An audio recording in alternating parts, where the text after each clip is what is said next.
Hot diggity dog. Whoa. Oh my God. This is maybe not as funny. You want me to switch? No, it's okay.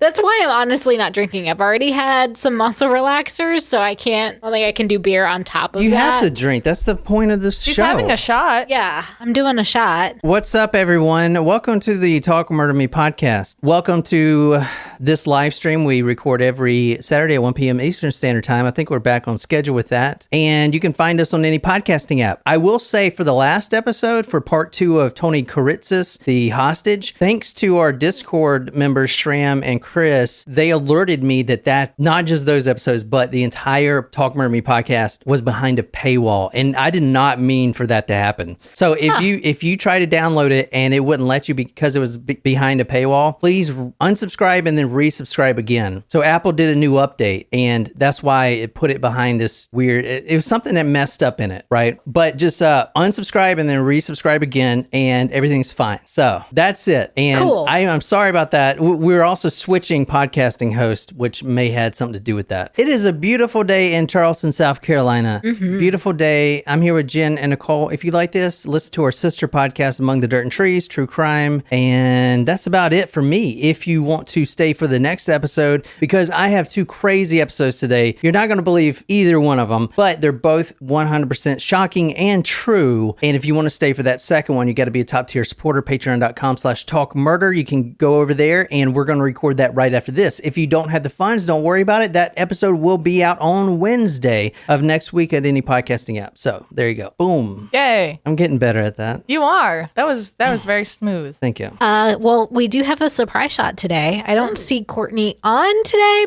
but today's request is for Courtney, and she did have a specific one. All right, Courtney. And guys, you can, if you're a Supremo, you can request multiple shots. Someone had asked me that the other day on the Patreon. Like, we're just going to prioritize, the making sure we get through everyone first. Like, so we've still got like 5 kind of teed up right now. Surprise shots. Surprise shots. We don't know what they are because they're a surprise. Cheers. Cheers, Courtney. Whiskey. Y'all don't think it's cliche that we drink and podcast? Oh, yeah. I guess that's what everybody does, right? That was Bird Dog whiskey. I liked it. She did warn me it was kind of terrible. So. That was fantastic. What are you talking about? That was great. That's bottom shelf, man. I don't like whiskey in general. That was definitely bottom shelf. That was not very good. Why did she request this? I think she wanted to see our face being miserable, though, which, we're here to entertain. So if you want to see us miserable, Jen took that like a champ. She always does. I got that Irish liver. Yeah. Nicole vomiting in a corner. The Irish liver full of cirrhosis or whatever. What is it? Cirrhosis? Is that a thing? Is that I don't know. I can promise you no other true crime podcast has covered this. I don't know. Natasha's going to call you out on that if somebody else has. But I doubt you know it, okay? And if you think you know it at first, it's not what you think it is. Or it might be. I don't know what you're thinking. So tonight we're going to September 11th. Ooh. No, I'm just kidding. The 10th. Oh. 2001? No. Okay. 1985. Okay. The best year to be alive, 1985. Too bad none of us were. Yeah. Yeah, that's true. I was born in 93. Nope. False. Nicole's like, you're not making me a cougar. That's right. No Kashmir cougars over here. Right. Tonight we are talking about this guy right here. So if you know who this is, don't spoil it. Andrew Thornton II. Looks like Burt Reynolds. He does look like old Birdie, which we watched Deliverance not too long ago. That's a great movie. I remember you said that. I still have not seen it. We watched it because of that one episode we did. Yeah. What was that guy's name? And y'all are terrible, man. I am terrible with I didn't names. watch the movie. All right, 2 points for anyone that can tell me that guy's name that used... The character? No, the actual killer that used Deliverance as a defense. Jen was sleeping during that episode, I think. No, she wasn't. No, I wasn't. Tonight, we are starting this story September 10th, 1985. It is the wee hours in the morning, and we're talking about a... Oh, wait. It was the teacher guy, wasn't it? Albert Fentress, Martin says. Yeah, there you go. So, Martin... Point for Martin. Are you keeping tally of points? Yeah. Wasn't that the teacher? Yeah. Mm-hmm. I couldn't remember his name. But when he said in the wee hours of the morning, that's when it triggered me. What's up, Brittany? Is that why they call it that? I don't know. Because nothing good happens after 2 a.m., let me tell you. Tonight, we're going to September 10th, 1985. We're talking about an experienced pilot, Andrew Carter Thornton II. Okay, Ooh, that sounds like a wealthy name. Yes. Yeah. Like if you have the name Carter as your middle name, like you're probably, well, I don't know, all of it just sounds wealthy. Isn't second usually like a Junior? second person usually a junior, and then you go to a third? Yeah, but if you say it like John said it makes it sound even more wealthy. Yeah, like forget juniors. Well, he was wealthy, but you'll see why in a little bit. So he is an experienced pilot. No, I shouldn't say that. He is the best in the damn business. The best pilot who has ever existed. I would like to argue with that, but that's okay. And this gentleman is flying one of these right here. And I'll put all these photos on talkmore.com. You can go there and see them. This is a Cessna 404. This is a twin engine airplane. Ooh, I might get to ride in a Chinook on Wednesday. Oh, that's right. You know, those things crash all the time. Mm-hmm. That's why I'm riding in it. So September 10th, 1985, Andrew Carter Thornton II is flying this plane. It is the wee hours in the morning, very late. He is in the sky and he is flying somewhere over Kentucky. Sky pilot. He is the best in the business, which is why he has all the lights turned off. He is flying just with his instruments. That's, you know, the instruments on the thing. Mm-hmm. He can't really see anything, but he knows exactly what he's doing because he's a damn good pilot. There's turbulence everywhere. And like I said, this is probably 2 a.m. in the morning. No one knows for sure. Turbulence. He is 8,400 square feet. Where feet? What else? Because it really wasn't that high up there. You're just no, but this is no, it is no. He reminiscent of that show Manifest that I told you guys to watch. Yeah, he was 8,400 feet in the air. It was pitch black outside. There was turbulence. You know, there was clouds in the sky. It was raining. He's somewhere over the Kentucky mountains, really high in the sky with his lights off, and all of a sudden he just puts that thing on autopilot. Now he is by himself in this airplane. He puts it on autopilot. I'm sorry. What? I just think of Airplane, the movie Airplane, when you such like, a great movie. Autopilot. Yes, with the inflatable, the inflatable doll. Yeah. We didn't watch that one. We watched all the Liam Neeson movies. Yeah, we watched Naked Gun. There was one that he did before the Naked Guns that it was. Are you talking about Leslie Nielsen? Yes. Yeah. It's what did he say? Liam? I thought he was talking about Liam Neeson. No. I'm like, Liam Neeson was not in Airplane, sir. No. Leslie Nelson. Anyway, it was a serious movie about being in the woods. Mm-hmm. Deliverance? No, it was it was like if the sun's radiation had to do with like the ozone layer because it was made in the 80s or the late 70s maybe, and the ozone layer ate people? No, it made, because the sun was so strong, it made animals kind of go crazy, and like all the animals like turned on the humans. And maybe they were that's out in what's the happening to wilderness. the humans, and we're all turning on each other. Maybe. But it was a real. And he was an ass in the movie. Like he wasn't funny in the movie. He was the bad guy in the movie. Yeah. It was weird. It was weird. I don't like but that. it was before. It was really good. It was a good movie. I also want to commend you on the authenticity of your sound effects. Can you do that plain sound effect for me again? Meow. No, it was more like. That's what it's gonna be like in the Chinook. You're like, oh shit, I lost control. I'm not flying it.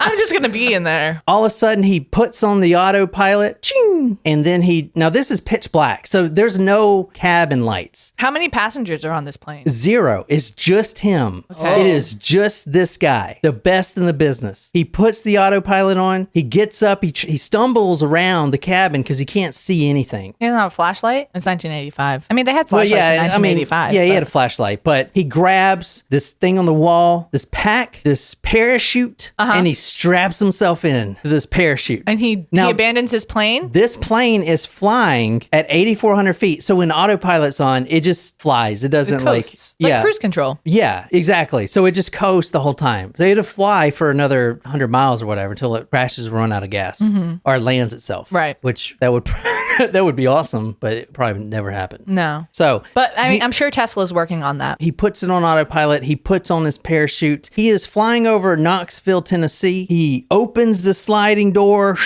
And this is the plane one more time. This is the exact model that he was flying. So he opens the side door, which is behind this wing. That's the exact model. It was a Coast Guard plane? He jumps out. Leaving his plane flying on autopilot. What do you guys think of that? There's a couple things that I didn't tell you here. What was he wearing? It's important. Is he naked? He's wearing combat BDUs. The camouflage pattern, the ones that the Army used to wear. He's wearing those. He's also wearing a bulletproof vest. Now, this is the pilot. He throws throws that parachute on, and then he jumps. He's wearing Army BDUs. What does BDU stand for? Something Battle- uniform? Battle duty uniform? Battle dress uniform. Battle dress uniform. He's wearing BDUs, a bulletproof vest, night vision goggles. Does he think he's James Bond? Well, let me show you. No, more like Rambo. All right, well, look at his photo again. You tell me, does he look like James Bond now? I mean, I could still like mustaches were big then, you know. All right, so he was wearing. Could you imagine Burt Reynolds acting in a movie about his life? I mean, I know R.I.P. Burt Reynolds, but like, I could totally see him in that role. All right, let me get on with this. He's wearing a bulletproof vest, night vision goggles. He has 2 handguns on his side. He has a stiletto knife. Oh.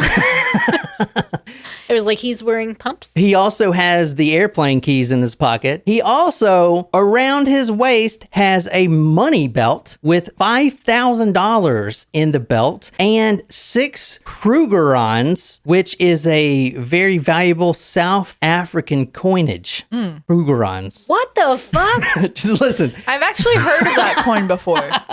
I have not. This man also has survival food, MREs. Now, all this is attached to his body with the parachute. So he jumps out. That's crazy. Oh, wait, I forgot to also mention that he also, on his person, had 34 kilos of the finest Colombian cocaine ever made. The finest Colombian cocaine. 34 kilos! 34 kilos on his body. Can you give me that in poundage? What is that in pounds? Kilos. So this man jumps with 34 kilos of the finest cocaine from Colombia. Each kilo is worth $40,000, and he has 34 of them. That's a lot. They're crammed into 2 separate bags and valued between $20 and $50 million. Right. Martin says, dude is definitely a soldier. Yeah. Yeah, well, he was a soldier, and we're going to talk about him, but this is him again, if you want to see his photo. I don't know, maybe it's because this is a newspaper photo, but he does look like a badass. I wanted to say, and I think it's true, but I may just be making this up, which I am, but when he was flying, he was also smoking a cigar, and I really wanted the newspaper to say on his person there was like a pair of panties, like from, a stripper or whatever. Like on our, Colonel, like the Colonel episode. Oh. Episode 5. Like where? No, I don't think he means wearing. He just means like tucked in his pocket as a souvenir. Oh. Yeah, and they got like duty stands all over. Ew, stop. That makes it worse. Yeah, why would you say that? Why would you want that? All right, so obviously you guys know that the plane landed itself. It was on autopilot, right? Well, it crashed, correct? Yeah, it crashed. Oh, Jen, tell the story for us. I don't know the story, but Well, I if mean, no like, one's if there's no one flying manning the the plane, plane- it's gonna crash. It's not gonna just be like, okay, nice landing, landing. everyone. Yeah. Like, All right, Otherwise, why would you need pilots? so here is the crash site right here. So he jumped out around here, Tennessee border, North Carolina, around these mountain areas. Obviously, this plane crashed. The hour meter on the plane showed that the plane had a total of 1,000 hours on it. Brand new plane. The airspeed froze on impact of the crash at 264 knots, which I guess is a lot. I don't know. Not a pilot. And no, but you jump from them. yeah, I jumped Your dad's from a them. pilot. All right, so this is from the Asheville Citizen Times, 12th of September, 1985. The aircraft appeared to come in straight and level. Searchers said a wing clipped a tree and sheared off from the fuselage, with the wing remaining in the tree, with the fuselage hit another tree and split into several sections. All right, so they found no pilot on board. The airplane was actually spotted by another pilot in the air, and there were plenty of witnesses that saw the fiery crash in the mountains. Plus, you can hear that. But they checked, there was no pilot in there, or he was burned up to a crisp, right? Obviously, we know he jumped out. So that was when? September 10th, right? Yes, in 1985. Yeah, you got talking to the mic, Jen. In 1985. There you go. September 11th, one day after, in Tennessee. I love Tennessee. We're going to September 11th, a day after. This is 2722 Island Home Avenue. Let's actually Google Earth this. I have not yet, so. Island Home Avenue sounds like a really nice place. But I really do love Tennessee. I think it's my 3rd favorite state. Well, I mean, like, Massachusetts, South Carolina, Tennessee? yeah. Well, I don't know if South Carolina. Actually, 2722 Island Home Avenue. Right here. So this is where we're going to right now. This is in Tennessee. Purdy. This is about 8 hours later. Okay. And we're actually going to around this spot right here. oh no, did the plane crash into a house? That would be sad if the plane killed the family. September 11th, One For day, anyone. one day after, a Knox County elderly man named Fred Myers, he's 85 years old. He gets up a little late for an 85-year-old. He gets up at 8:30, which, you know, my grandparents get up super early. But anyway, he gets up and he walks to the bathroom. This is shortly before 9 a.m. He goes to the bathroom. He puts the shaving cream on his face because he's so old. He's shaving. And then he looks out the window and he sees what appears to be a dead pilot splattered on in his driveway. I thought he had a parachute. Did he not oh my use gosh, the parachute? No. He didn't use he had a parachute on and he strapped with all his goodies. He didn't. Was his parachute faulty? Would you just read the damn thing? I got up to shave and looked out my window and saw him. It looked like he jumped out with too heavy a load. So this is where he landed, splat right there. You can still see I don't the like indention. that Oh, you No, you cannot. yeah, you can. He broke the fence. This old man's shaving and he looks out the window and he sees this dead pilot. He has bags and knives and night vision goggles and he's just splat right there on the freaking in the driveway. Crazy, right? So Fred's neighbor, a Ralph Johnson 63, said the following. Fred's neighbor, Ralph Johnson, 63, said there was a trickle of blood from his nose that had dried on each cheek. Other than that, he looked okay. He was lying on his back with his knapsack half under him. You said he splattered. All right, That does whatever, not Jen. sound like a splatter to me. Yeah, right. you don't. That does whatever. not mean splat. It's creative. Splat means he's like mush. Creative liberties, Jen, okay? Creative liberties. I'm just saying. This is the cocaine they found on this pilot. This is how much cocaine they found on him. Holy That's a lot. crap. That's a lot. Why does it all say USA on it? Is that did they put that on before? Or I don't know, after? Jen. USA. Jesus Christ. USA. Stop, yo. This is our cocaine. Come on. All right. What?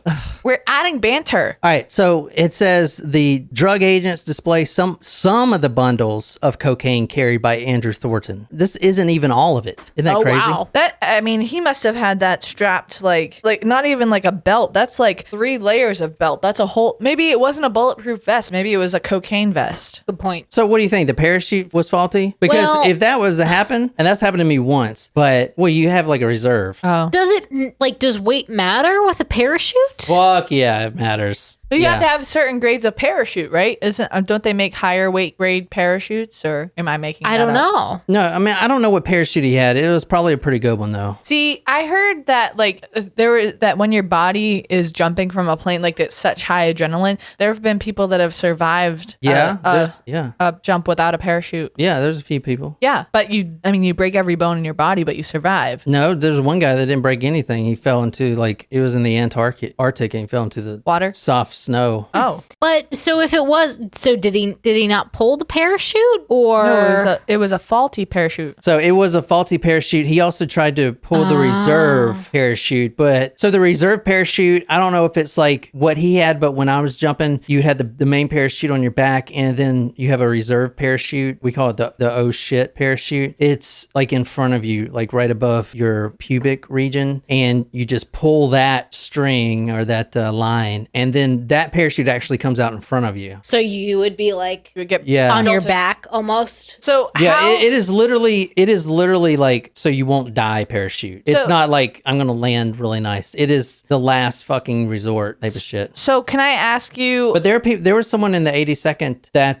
pulled his parachute and the reserve, and neither went off. Oh, that does man. happen. How common is that? Because I mean, that's really messing with my desire to skydive. Oh my God, I would never. But I do want to ask, like, so you pull your parachute, and then, like, how long does it take for a parachute to function fully? Like, how soon do you know, like, if there's like a hole in the parachute? Like, do you just pull, like, what is the procedure? This is a serious question. I'm not even trying to be like, I know it sounds dumb because you probably know right away if your parachute doesn't work, but Yeah. Like how long does it take from you pulling the string to deploy it? yeah, and how I mean, long it after? depends. Seconds? It depends on like what parachute you have, I guess. I mean, as far as the holes, like the army parachutes parachutes have holes in them because they're used in World War II World War II. So they're recycled? Fuck yeah. So in the Army, when you jump, and if anyone was airborne, they know this too, but there's a rule that, so there's holes in the fucking canopy. You look up and it's got holes in it because like it's bullet holes? No, like fucking being so old, like ripped fabric type of holes. If the hole is bigger than the helmet you're wearing, then you would pull the reserve. But because at night you can't tell how fast you're falling. What does it feel like to fall from an airplane? Is it a roller coaster drop feel? Do you like? Is there sometimes you drop faster than other times depending on the height? Is it like an Empire State Building type thing in the penny? No, it's actually really calm if you don't jump with like a bunch of people or females. Yeah, throw that in there because they're terrible at it. But just for that, I want to go jump out of an airplane. But no, it's calm when you're in the air. If everything's working fine, you fall fast if you're what they're called risers. Those things that connect the canopy. If they're twisted up, which happens a lot in the Army at least, then you don't fall as gracefully. You actually have to pull the risers apart like this. You pull and then you kick your legs out like, and it spins you around until they straighten out, and then it's like, and then you kind of just float. It's actually really peaceful until you hit the ground. Can I ask And they say, nah, he's dead. Well, Can I ask you Which is what happened to John. Can I ask you a personal question that you don't have to answer on this podcast? But probably I'm not. Go ahead. Did you like when you were? Do you want me to not ask it? I don't give a shit. Well, We don't you know said what you're- probably not.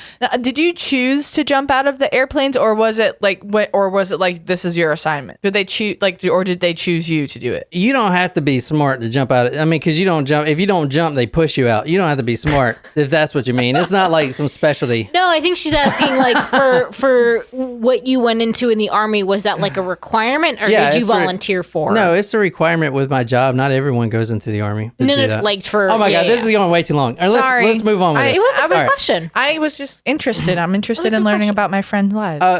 Gross. All right, so this guy, this James Bond, he was smoking this cigar and he jumped out of his plane. His parachute either was faulty or it was carrying too much. Either way, he splatted right there on the man's driveway. The Knox County medical examiner, Randall Pedigo, said the man appeared to be dead for about 8 hours when his body was found at 8:45 a.m. by this elderly man shaving his face. The DEA said that this is actually really common. In 1985, this was the cocaine rush. And what a time to be alive. Think about like this guy. I mean, dude, this guy died a hero, at least to me. He jumps out. He's this multi-millionaire cocaine pilot. He's got all this cool shit. He jumps out with $40 million worth of cocaine. I mean, dude, that is badass. If there was a way I want to die, that is the way I want to go. I think it's interesting that you called him a cocaine pilot. Like, if that is a job description. Like, So I think in the 80s it probably was. yeah. So,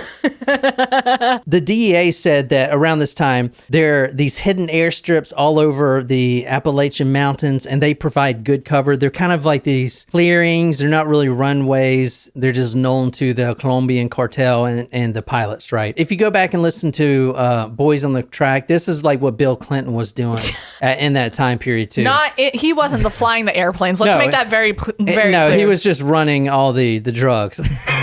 Hillary, don't come kill us, please. I mean, Bill's still alive too. Like, he might be frail, but he's still Bill. alive. The Colombians then go up there and they make the trade, and it's good. And that was an epidemic back in that time. Not so much anymore, I don't think. Lieutenant Jerry Day of the Metro Narcotics Unit said, quote, "We've never seen this much coke in one place here before." So not only was there $40 million of cocaine on his person, what? 40 million? Yeah, $40 million of cocaine, 34 kilos. Whoa. Yeah, you don't even listen. 34 kilos of cocaine. I didn't know how much that translated into dollars. I said- we looked up pounds. We didn't look Yeah. up dollars translation. Listen, stop looking up shit. No. If y'all would listen to me, I would tell you how much. I said 34 kilos of cocaine. Each kilo worth $40,000. Yeah, I can't do that math in my head, man. Nope, no. Also, pound it like how. Wait, We're not talking about pounds, dude. I know. She was looking I'm to so see like how much curious. added weight it would be to his parachute. Oh my God. I know Stop where you're looking going. Thank stuff you. up because you're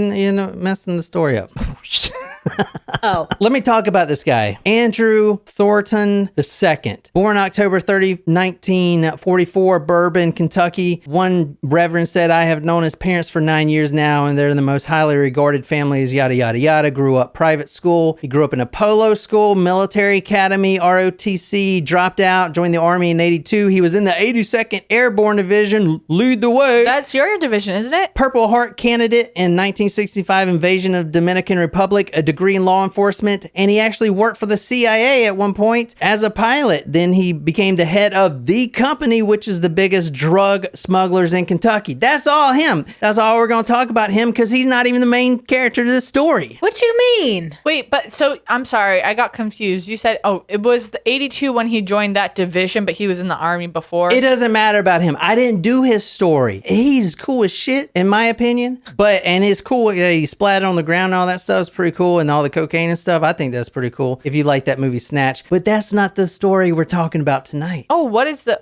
So we've gone on about something that wasn't even the main character. There's something. Sorry. There is one who has made a far bigger impact, and this story is going to take a little bit of a twist. Ooh. But the story that I really want to focus on tonight is not the dead pilot, although his story would be cool to discuss in the future. But let's go back to the plane. The plane crashed. The pilot is dead. All right. Narcotics officers realized that a lot of the cocaine was dumped out of the plane during mid-flight. So there was more than 34 kilos on that plane. The plane comes with 12 seats. 6 seats were removed to store all the cocaine. The plane was actually overloaded to begin with, and that was because he got too greedy. He wanted to carry too much of it, and it was having trouble. That was the turbulence. So to reduce the weight, he started dumping cocaine all over Georgia and all over Kentucky and all over North Carolina. Could you imagine if they thought that it was a snowstorm?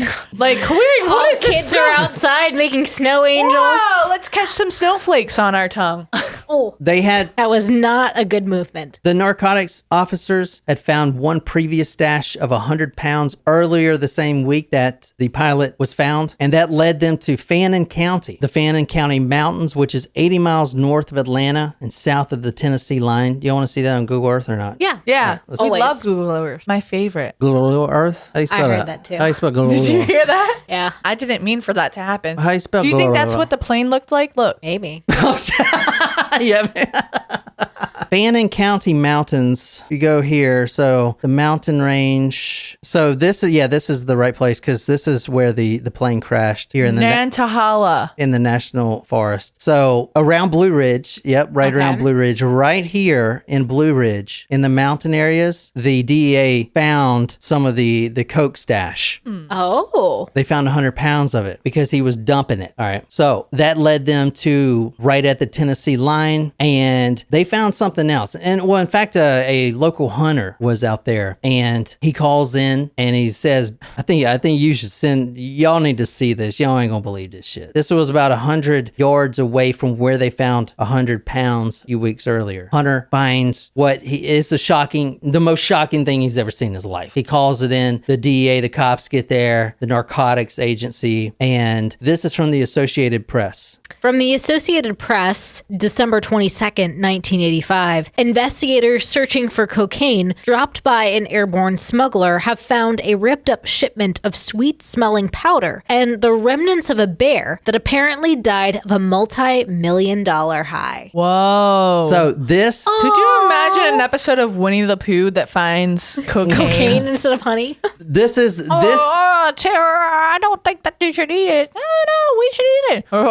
I'm going to eat it. That was an interesting impression of Winnie the Pooh. And then- It was Winnie the Pooh, Piglet, and Tigger. I got one. So Tigger's like, oh, I'm all high. Oh, you're hot. Boing, boing, boing. I mean, Tigger probably acted like he was high on cocaine pretty often. Tigger, like, well, you know, The wonderful thing about Tigger is the wonderful thing about Tigger is there's a wonderful thing. All right. So Do you think that? Did you know that Winnie the Pooh characters are representative of different mental illnesses? oh my God. All right. So tonight we're not talking about the pilot. I could care care less about him. Tonight, we're talking about this fella right here. He's so cute. Not his actual self, because his self was found as bones, but this is about the same model, black bear. Model. This is the 86754. Black bear. A black bear found a lot of cocaine, which we're about to tell you how much. And this bear became known as the cocaine bear, but better known as Pablo Esko-bear. Oh my God. Pablo That is amazing. Yes. Pablo Esko-bear. Yes. That is awesome. Whoever came up with that deserves a Pulitzer Prize. I'm sorry. That's fucking fantastic. Pablo Esko-bear. This Fucking awesome.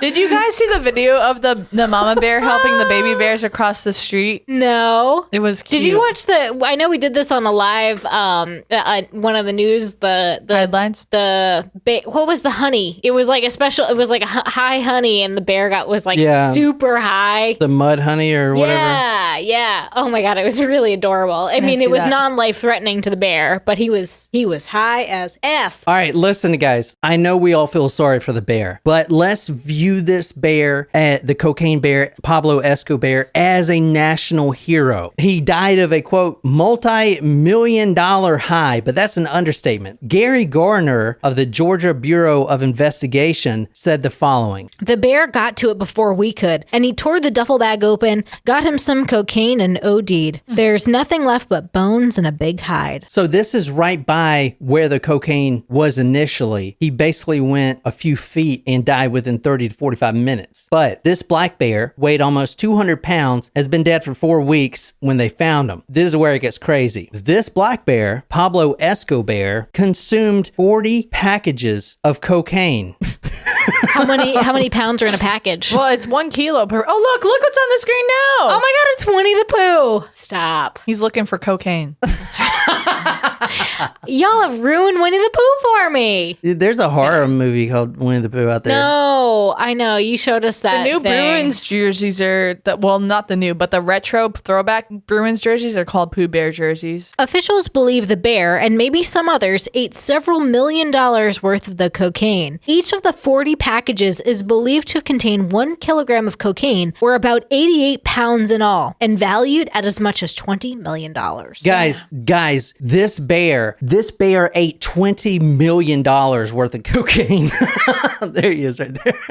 Aww. That's him? Wait, is that Kentucky is his, Fun Mall. What else goes on at that mall? That's what I want to know. is his snout white, or is that just Oh the shit, photo? I think so, yeah.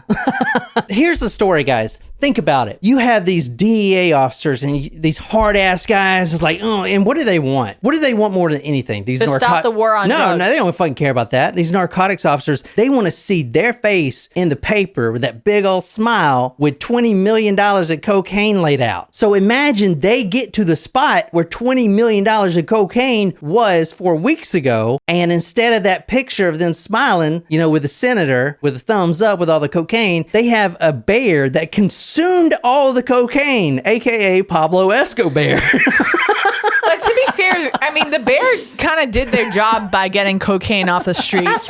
That's right. Like, it's probably safer that way. They should for the humanity. they should honestly give that bear a posthumous award for getting the drugs off the street. They should make him an honorary member of the police department. That's why, we gotta view him as a national hero. And that's why he's in the Kentucky Fun Mall. Yeah, Because so- he's a hero.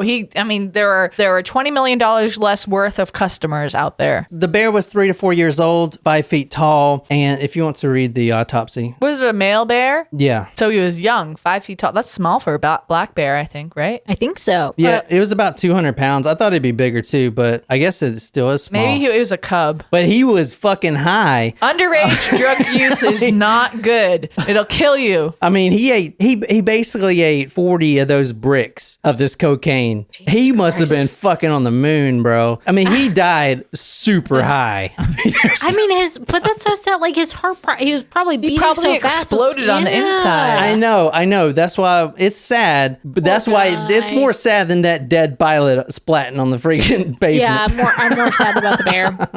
The bear died of acute cocaine intoxication, said Dr. Kenneth Alonzo of the Georgia Crime Lab. Quote, we determined that the postmortem levels of the cocaine bear ingested were quite high. Quote, the only thing that was left were the packages themselves. No cocaine was recovered. Wow. So that is the Pablo Esko-bear story. Folks on live chat were saying that there is a movie coming out next year called The Cocaine Bear. Yeah, I think I heard of that. Oh, is that how you got the inspiration? So there is a movie called The Cocaine Bear coming out. It's got some pretty famous actors in it. It's a horror movie. Here, I'll show you. Wait, is that the inspiration, or was it the Pooh Bear? Is this the Pooh Bear horror movie? Or No, what? no. This is the movie's called the Cocaine Pooh Bear Bear. horror movie was just a fake like commercial, I think. No, that was real. So- Is it? Because Pooh Bear is going to be out of the public or into the public domain. Yeah, that's real. So this is it right here, Cocaine Bear, and so this is all posted. That I saw this story and I was like, I have to fucking cover this shit. The movie, which has some pretty big actors in it. Let's see. Man, we are going to go see this movie. I don't want to play Ray Liotta. Oh, he died. Oh. I don't want to play the freaking trailer because last time you two Kurt got really Russell. pissed off. Yeah, at we me. won't play it. We won't play it. But so go here and watch this Cocaine Bear. It is inspired by this story, this true story that I told you. So when you see this out, because it's probably going to be pretty big, I would imagine, kind of like some of those other ones. They did take some liberties here because you just said that bear was 200 pounds, and it's saying that 500-pound black bear. Yeah. So basically, the story here is it's a horror movie. So the bear eats a bunch of cocaine and then kills a bunch of people. But it's kind of the inspiration. The bear didn't kill a whole bunch of people, though. So, Yeah. in real life. That's the story about the cocaine bear. I thought it was pretty fascinating. I hope you guys did too. It is fascinating. I feel like the story isn't over though. I mean, the bear. Well, our the bear story's over because we got another episode. What the fuck? If you guys want to stay for the next story, I definitely recommend it. I'm going to start it like you would start a really bad joke. God. And I'll just say it. 4 lesbians walk into a bar. Why is that a bad joke? Why is that a bad joke? And No, it's like any like of a those priest, a rabbi, and something. imam or something. Yeah. 4 lesbians walk into an Australian seedy bar in Brisbane, and Oh, Lauren, do you know this story? Lauren's from Australia. it's a crazy story, and that's what we're starting with. So 4 lesbians walk into a bar. All right. But- Sounds good. That story will be out next week if you guys don't want to stay. It's in fact the main story I was going to tell because it's the one I did obviously More research the on. majority of research on, but I just couldn't not put this one as public. So it's the fucking Pablo Escobar. Pablo Esko-bear.